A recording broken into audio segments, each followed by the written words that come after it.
de Delphine avec le shiatsu a commencé en 2011. Elle a suivi une formation pendant plusieurs week-ends durant 4 ans, ce qui représente plus de 500 heures de cours, et ceci à l'école Sukoyaka. Cette formation lui a permis de maîtriser le shiatsu assis, le shiatsu bien-être et le shiatsu thérapeutique. Elle a obtenu son certificat final de praticien en shiatsu en 2014. Cette école, Sukoyaka, est reconnue par les 2 fédérations de shiatsu en France, la FFST et UFPST. Aujourd'hui, Delphine continue de suivre régulièrement des stages dans différentes écoles sur des thématiques spécifiques pour enrichir sa pratique. Elle est aussi formée pour intervenir sur des problèmes de fertilité et de cycle féminin, sur le cancer, les lombalgies, les cervicalgies, pour n'en citer que quelques-uns. Elle reçoit en cabinet depuis 9 ans pour des séances individuelles. Elle intervient aussi en entreprise pour du shiatsu amma, assis, et vous aurez peut-être aussi l'occasion de la rencontrer à l'occasion de salons ou d'événements sportifs ou culturels auxquels elle participe régulièrement. En parallèle de tout ça, elle enseigne des modules de théorie et de pratique à l'école de shiatsu où elle a été formée. En tout cas aujourd'hui, pour faire sa connaissance et qu'elle nous parle plus en détail de ce sujet passionnant, je me trouve à son cabinet de Frangy, dans le 74, en Haute-Savoie. Bonjour Delphine. Bonjour Sylvia. Est-ce que j'ai bien résumé ton parcours et ton expérience, ou est-ce que tu aimerais ajouter d'autres informations? Non, c'est parfait, tu as tout bien dit. Très bien. Alors, j'ai quelques questions à te poser, et bien sûr la première, c'est quoi le shiatsu? Grande question. Alors, le shiatsu, c'est une technique manuelle d'origine japonaise, donc qui signifie littéralement pression des doigts. Donc, on va aller faire des points de pression sur le corps avec les doigts, les pouces essentiellement, les mains, les paumes. On peut aussi faire des mobilisations articulaires, des étirements. L'idée, c'est de faire circuler l'énergie dans le corps. En fait, pour être en bonne santé physique, émotionnelle, spirituelle, on part du principe qu'il faut que l'énergie, le sang, la lymphe, tout circule librement dans le corps. Donc, en faisant des mobilisations, des points de pression, on va aller déplacer l'énergie des endroits où elle stagne, où elle s'accumule, où il y a du plein, on va dire, vers des endroits où elle est en insuffisance, en vide. Donc, en fait, on contribue au rééquilibrage énergétique. On va aider à cette libre circulation d'énergie. D'accord. Alors, j'ai l'impression que le shiatsu, ça englobe pas mal de choses. Et du coup, pour mieux comprendre, est-ce que tu peux nous dire s'il y a plusieurs façons de pratiquer par rapport à ce que tu viens de nous expliquer? Ou plutôt, excuse-moi, est-ce que ce sont différentes méthodes à l'intérieur de l'appellation shiatsu? Le shiatsu, traditionnellement, il est pratiqué au sol, sur un futon. Mais c'est aussi possible de le recevoir sur une table de massage ou sur une chaise. Ça dépend aussi des possibilités du receveur. Là aussi, traditionnellement, le receveur est habillé avec des vêtements fins, confortables.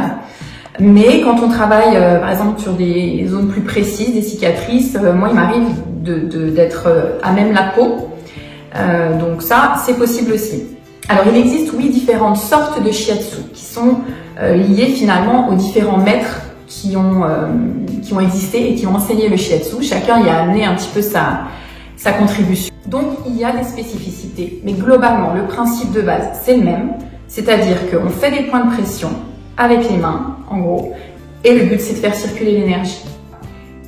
Moi, je pratique le Koho Shiatsu. Donc, c'est un style de shiatsu qui s'appelle Koho Shiatsu. C'est un shiatsu dit thérapeutique. Donc, on va davantage faire un diagnostic de médecine chinoise. Donc, je vais poser pas mal de questions au début de la séance pour repérer les déséquilibres éventuels de la personne.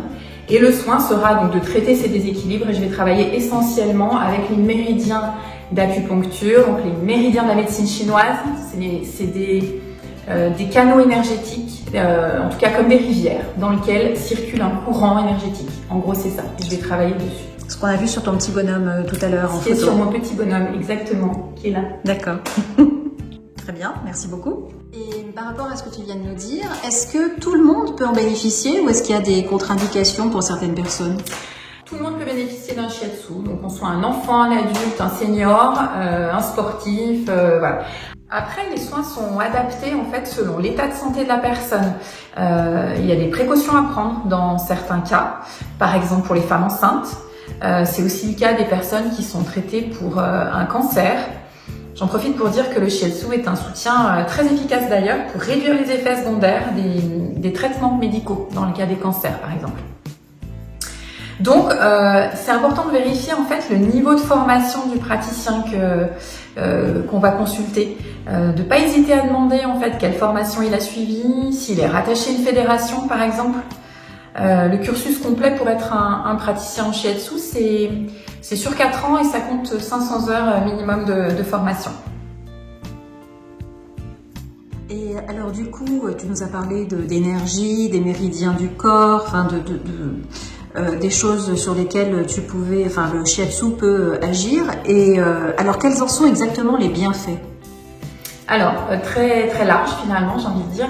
Premier bienfait, détente, relâchement, puisque le soin, donc c'est du soin manuel, on est allongé, on est coucouné, même s'il y a des points qui font un peu mal, ça fait quand même du bien, ça détend, donc libère les tensions musculaires, soulage les douleurs physiques, mais ça apaise aussi l'esprit et le mental, ça amène de la clarté au niveau de l'esprit. Ça relance la vitalité, donc ça revitalise le corps en cas de fatigue par exemple. Ça aide au recentrage aussi, ça permet d'être mieux concentré, d'avoir l'esprit plus clair, comme je disais. Ça tonifie l'immunité aussi, donc ça aide pour stimuler les défenses immunitaires, relancer le système. Ça aide à la circulation du sang, de la lymphe. Ça aide à la récupération, donc ça soit dans le cadre d'un événement sportif par exemple, ça va permettre de mieux récupérer. Dans le cas d'une maladie, si on a été malade d'une grippe ou autre et qu'on est fatigué, ça peut aider à retrouver de l'énergie. Dans le cas d'une pathologie grave comme par exemple un cancer, comme je vous disais, ça peut aussi aider à mieux retrouver une meilleure forme, on va dire. Et c'est aussi un grand soutien à la féminité dans tous les cycles de la vie de la femme. Donc ça peut aider à la fois pour les troubles menstruels, les problèmes de fertilité, les problèmes de ménopause, etc. Donc c'est un outil super en fait, en complément de plein d'autres soins ou thérapies. Bien évidemment, ça ne remplace pas une consultation médicale, donc tout ça est complémentaire. C'est l'association en fait de tout ça qui va faire que on va traiter plus profondément, plus durablement la personne et que ça va aller mieux plus longtemps, plus vite, quoi, en gros. D'accord, merci. Alors tu parles de féminité, est-ce que c'est pas exclusivement pour les femmes? Pas du tout. Les hommes peuvent venir, les problèmes de libido, d'érection ou autres sont aussi tout à fait pris en charge par le shiatsu. D'accord, merci beaucoup. Pour très intéressant. Ouais. Et alors du coup, à quel rythme on devrait faire une séance quand on commence? J'imagine que c'est comme une thérapie. Globalement, quand on va bien, faudrait faire un soin à chaque changement de saison, puisque le corps doit s'adapter en fait aux saisons. Donc, changement de saison, c'est l'idéal. Quand tout va bien, moi je dis au minimum 2 fois par an, c'est super. Après, ça, c'est vraiment une vision préventive de cette technique et c'est comme ça qu'elle est faite au départ. C'est pour les Asiatiques en tout cas, c'est de maintenir l'état de bonne santé. Quand on est en bonne santé, on fait ce qu'il faut pour maintenir cet état, puisqu'on part du principe que si on a une bonne énergie vitale, les maladies, les agents pathogènes vont moins nous impacter en fait. Et donc s'il fait froid dehors, s'il y a la canicule, donc si les climats en fait viennent nous agresser, parce que c'est ça en fait, ça peut être une cause de pathologie, on sera mieux résistant à tout ça. Si jamais on a une émotion qui vient nous envahir, parce que les émotions aussi sont des causes de déséquilibre, on va mieux gérer tout ça et ça viendra moins nous impacter, etc. Donc l'idée c'est de la prévention. Pour autant, quand on a un problème, qu'on est malade, qu'on a une douleur ou autre, le shiatsu là intervient en curatif. Et donc ça fonctionne très bien aussi. Là, on fera peut-être des séances un peu plus rapprochées tant que le problème n'est pas complètement réglé, pour rééquilibrer tout ça et donc aider le corps et l'esprit à retrouver l'état d'équilibre pour ensuite être en bonne santé. Et une fois que ça va bien, j'invite vraiment mes patients à revenir régulièrement pour entretenir tout ça. C'est pas encore inscrit dans nos habitudes en médecine occidentale, mais j'y travaille. C'est une éducation à la santé. Alors quand tu dis revenir régulièrement, de par ton expérience, c'est à peu près combien de séances?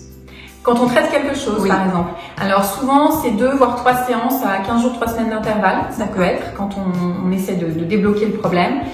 Parfois, c'est beaucoup plus. Parfois, j'ai des personnes qui viennent tous les mois parce qu'elles ont vu que c'était leur rythme pour maintenir l'état de bonne santé, mais ça leur permet aussi de vivre confortablement comme ça, de limiter leur traitement par ailleurs. Donc, elles ont trouvé un équilibre comme ça. Et puis, certains viennent, une ou 2 séances, on règle le problème et hop, c'est fait. Donc après, une fois que c'est fait, ils vont bien. Donc, ils viennent beaucoup plus tard, justement au changement de saison si c'est possible. Mais il n'y a pas de règle vraiment définie, c'est vraiment propre à la personne, on adapte les soins. Ok, d'accord. Et alors, du coup, il y a une question qui me vient, mais quelle différence avec l'acupuncture? L'acupuncture, c'est un des pans de la médecine traditionnelle chinoise. Le shiatsu, c'est japonais, même si le shiatsu est basé sur effectivement de la théorie de médecine chinoise. Donc, parfois on fait l'amalgame, mais voilà. Ça, c'est une première différence. Il y a une autre grande différence, c'est que l'acupuncture, ça utilise des aiguilles pour venir travailler les points d'acupuncture. Et qu'en shiatsu, on travaille avec les mains, avec les doigts. Donc, il y a un côté vraiment c'est une technique manuelle, donc on vient toucher le corps, c'est beaucoup plus enveloppant et doux. Même s'il y a parfois des points et des zones qui font un peu mal et qui sont tendues, globalement, voilà, le ressenti est différent. Et puis, grosse différence, c'est qu'on a un travail ostéo-articulaire qui est important avec le shiatsu, qu'on n'a pas en acupuncture avec la simple aiguille qui travaille le point, en fait. Donc ça, c'est la différence principale, en fait, qu'on a. Disons que le shiatsu serait peut-être plus apparenté à de l'acupression, finalement. Voilà. Mais ce sont les mêmes points. Ah oui, c'est les points des trajets des méridiens d'acupuncture, donc on est sur les points des méridiens de la médecine chinoise. D'accord. Tout à fait. Ok, merci. Je crois savoir que tu fais aussi de petits ateliers découvertes et je trouve que c'est vraiment une super idée pour les personnes qui veulent en savoir plus avant de prendre rendez-vous. Est-ce que tu peux nous parler de ces petits ateliers? Oui, tout à fait. Alors, en parallèle des soins individuels, effectivement, j'ai voulu mettre en place des temps d'échange, en fait, avec alors soit des personnes qui me connaissent déjà, qui viennent en soins, mais qui voulaient comprendre mieux finalement ce qu'elles font avec moi, ou des personnes qui connaissent pas. Il y a aussi l'idée de pouvoir aborder les notions dont on entend beaucoup parler, les notions par exemple d'énergie, de chi, de ki, les méridiens, le yin et le yang, tous les 5 éléments, voilà. Dans le grand public, en tout cas, on entend des choses, mais on ne sait pas toujours ce qu'il y a derrière. Donc moi, l'idée, c'était de pouvoir en parler simplement, mais clairement, pour que les gens aient une idée réelle et claire de la chose, et que si ça les intéresse et si ça leur parle, ils puissent rentrer là-dedans, s'en inspirer et puis travailler sur eux avec ça. Donc je me suis lancée dans ces ateliers. J'en fais aussi à chaque saison pour expliquer ce qui se passe au niveau de l'élément de la saison. Ce qui se passe dans le corps, là aussi, ça parle aux gens en fait. Et dans chaque atelier, il y a toujours une partie pratique. Alors il y a ma partie blabla au départ, et ensuite il y a une partie pratique où on va se faire des étirements, des mobilisations, des automassages, des mouvements en fait pour, toujours le même principe, faire circuler l'énergie dans le corps. Donc ça, c'est des choses que les personnes peuvent reproduire chez elles, à la maison, quand elles se souviennent des mouvements. Mais c'est des choses à faire au quotidien et je suis contente parce que ça marche vraiment bien, les gens sont contents, en tout cas j'ai des retours positifs de ces ateliers, j'ai des demandes pour éventuellement en faire d'autres, alors je suis en train de réfléchir à d'autres thèmes que je pourrais, quitte à faire des ateliers, autant les faire thématiques. Donc tout ça prend du temps, mais c'est super enrichissant aussi pour moi, donc j'ai envie de pouvoir développer ça. Et c'est vrai que je suis ravie parce que je me rends compte que de plus en plus, les personnes s'intéressent au shiatsu, certes, mais aussi à d'autres pratiques qui peuvent leur permettre de mieux se connaître, de mieux prendre soin d'elles. Et je trouve ça super parce qu'au final, le but, c'est ça, c'est d'être bien avec soi, d'être bien dans son corps, d'être bien dans sa tête. Et si on est bien avec soi, on est bien avec les autres. Et si on est bien avec les autres, globalement, on fait des belles choses. Donc, je suis ravie de voir aussi que les personnes s'ouvrent à ça et moi de me dire avec ma petite contribution, je peux aussi les éclairer sur ce chemin-là du shiatsu en tout cas. Voilà. Super, très bien. Et alors du coup, comment est-ce qu'on peut prendre rendez-vous avec toi pour une séance ou alors pour s'inscrire à un petit atelier? Alors c'est essentiellement par téléphone ou SMS, moi je suis une très téléphone. J'ai aussi les réseaux sociaux, donc un compte sur Instagram et un compte sur Facebook. Je publie donc les infos des ateliers sur ces comptes-là. Et puis régulièrement, je mets 2-3 publications aussi sur des trucs de médecine chinoise ou des conseils ou des informations qui peuvent être intéressantes. Donc je fais vivre comme je peux en tout cas ces réseaux sociaux, mais par téléphone c'est très bien. Merci Delphine. Alors je pense qu'à présent on est beaucoup plus éclairé sur cette fabuleuse thérapie. Et est-ce que tu aimerais ajouter d'autres informations importantes sur des questions que je n'ai peut-être pas pensé à te poser ? On a déjà bien fait le tour, je pense. Oui, il y aurait 1000 choses à dire, hein. Surtout que je suis relativement bavarde en général dans mes ateliers. Je pense qu'on a fait le tour, l'essentiel est là. En tout cas, n'hésitez pas s'il y a des questions à me prendre contact avec moi, à me faire un message et j'y répondrai avec grand plaisir. Voilà. Je te remercie. Et ben voilà, j'allais te le dire pareil. Je te remercie infiniment d'avoir pris du temps d'abord pour nous aider à mieux comprendre cette discipline, parce que je sais que tu es bien prise. Et ben donc du coup sous la vidéo, on retrouvera les liens vers tes réseaux sociaux et puis pour savoir comment te contacter pour prendre rendez-vous avec toi. Et bien il ne me reste plus qu'à te dire à très bientôt, parce que tu m'as donné très envie de suivre un de tes ateliers et de venir te voir. Donc encore merci. Super, je te remercie Sylvia, merci beaucoup. À bientôt. À bientôt.